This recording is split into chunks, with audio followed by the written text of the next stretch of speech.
Welcome to Long Story Short, a series where big historical events and themes are explained in a concise way that does not sacrifice facts or analysis.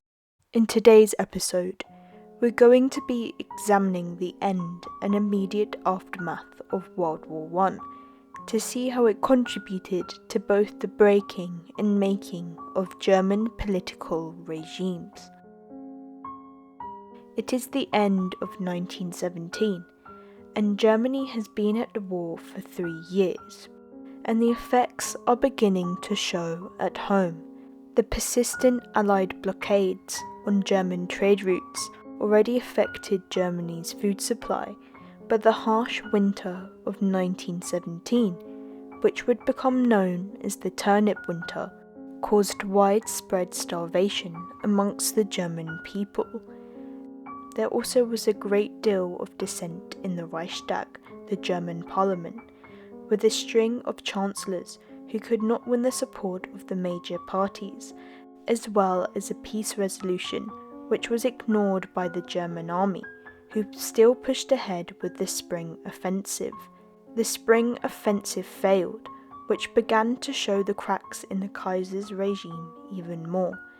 The Kiel Mutiny broke out on the 3rd of November 1918, when German sailors rebelled against a proposed last attack on the British fleet, despite the impending defeat Germany faced.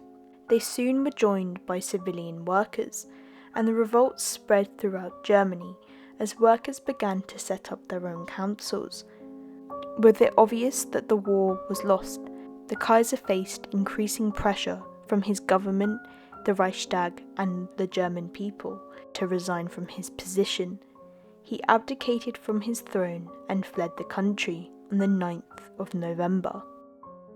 2 days after Kaiser Wilhelm abdicated, Germany officially surrendered to Allied forces. With the Kaiser gone, Germany had a new government, which was founded in a coalition of left-wing Reichstag parties, headed by the Social Democrat leader Friedrich Ebert. This new and fragile coalition had the momentous task of reaching a peace agreement. The armistice between the Allies and Germany was signed on the 11th of November 1918 to end the fighting on the Western Front. This is traditionally seen as the end of the First World War, because it called for the withdrawal of German troops from where they were stationed in France and Belgium. Ebert and the Emergency Council also had to deal with the chaos which had unfolded back in Germany.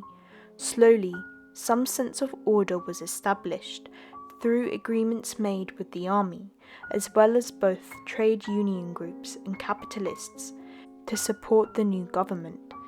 Elections were held in Germany in January of 1919 to give the people a say in the type of system which would replace the previous monarchy of the Kaiserreich. It was to be a democratic republic, with the Social Democrat Party gaining the majority of seats in this first election. After the elections, the new Reichstag had to be established away from the chaos of Berlin, in the town of Weimar, which is how the Weimar Republic got its name. There, the elected officials worked together to try to rebuild a functioning government. A constitution was drawn up to underpin it, with a strong emphasis on democracy and civil rights. For example, there was universal suffrage for everyone over the age of 20. Women gained the vote for the first time, and Germans had rights such as freedom of speech and freedom of press enshrined in the constitution.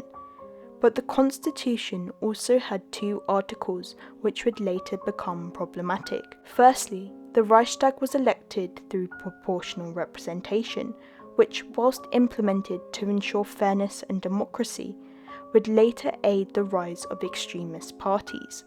Secondly, Article 48, which theoretically was put in place to be used in time of emergency, gave the president power to make laws without the Reichstag's approval, something which would later be exploited by those looking to destroy democracy.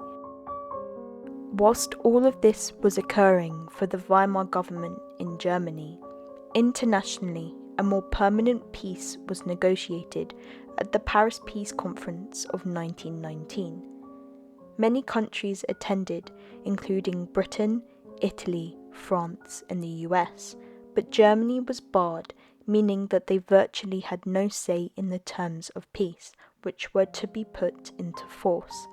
From the peace conference, the Treaty of Versailles was negotiated and was signed on the 28th of June 1919 in the Hall of Mirrors at the Palace of Versailles.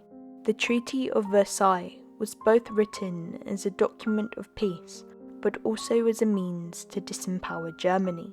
For example, the German army was limited to 100,000 soldiers. Germany also had to give up control of land, such as West Prussia and Alsace-Lorraine.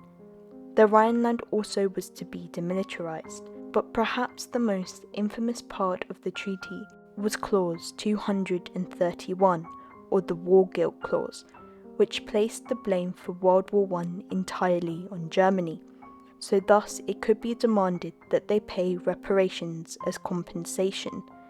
The amount that Germany had to pay was not settled upon in the treaty, but it was later decided in 1921 that Germany would have to pay £6.6 billion, or 138 billion marks. The Treaty of Versailles has long been a source of discussion for historians, who debate its fairness and effectiveness, but nearly all agree that the treaty was a key long-term factor in both the rise of fascism in Germany and also the beginning of the Second World War.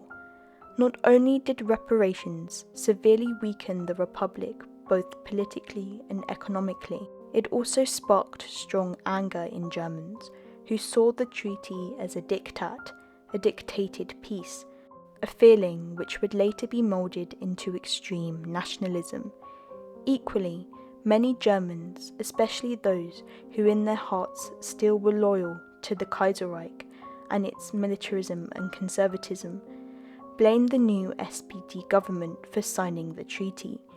Ebert and other socialist politicians were deemed to be November criminals by army leaders and right-wing militants, who spread the false conspiracy that Germany had been stabbed in the back by them. This stab in the back myth would prove detrimental to the Weimar Republic, as this fabricated narrative was exploited by the Nazi Party in order to obliterate confidence in democracy, which would aid their campaign to hijack power. Hi there, thank you so much for watching this video. If you enjoyed, please consider liking and subscribing. I also have an Instagram and a TikTok page which I have linked below. Again, thank you so much for watching. I have been Our Historia, and until next time.